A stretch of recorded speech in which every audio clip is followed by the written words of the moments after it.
a tear in the fabric of reality. You found a way under the map, so as people that play video games would say.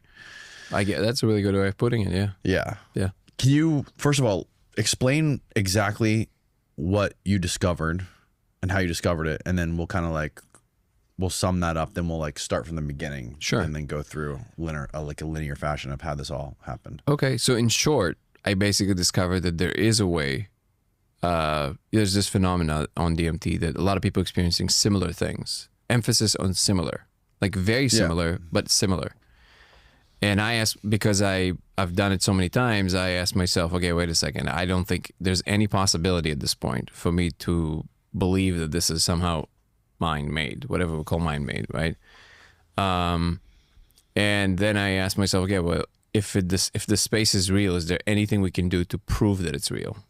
And one of the first things that came to mind is like, well, if we can find something that is exactly the same in that space for everybody, that puts us in a good place to start talking about it. Like a repeatable experiment. Well, repeatable experiment would be the thing that would show you that it's the same. I'm saying, yeah, can we find that one thing in some way that is the same for everybody? That was the thought.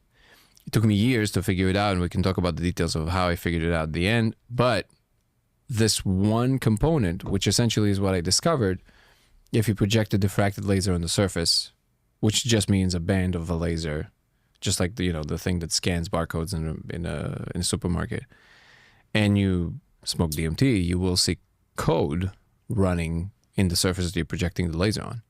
And this basically is the same for every single person. They see, in the beginning, they kind of see similar, like they see some structures, they see some movement, they see something kind of like there.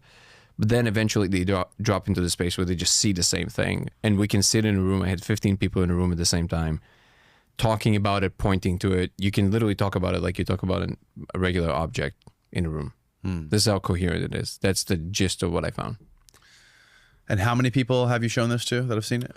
Me personally, hundreds of people. I know of, I keep saying at least over 1,000 that I just want it to be, as concrete as possible. So I counted like how many people reached out and told me this is how many people I showed, this is how many people saw it. Yeah. So I calculated all of that.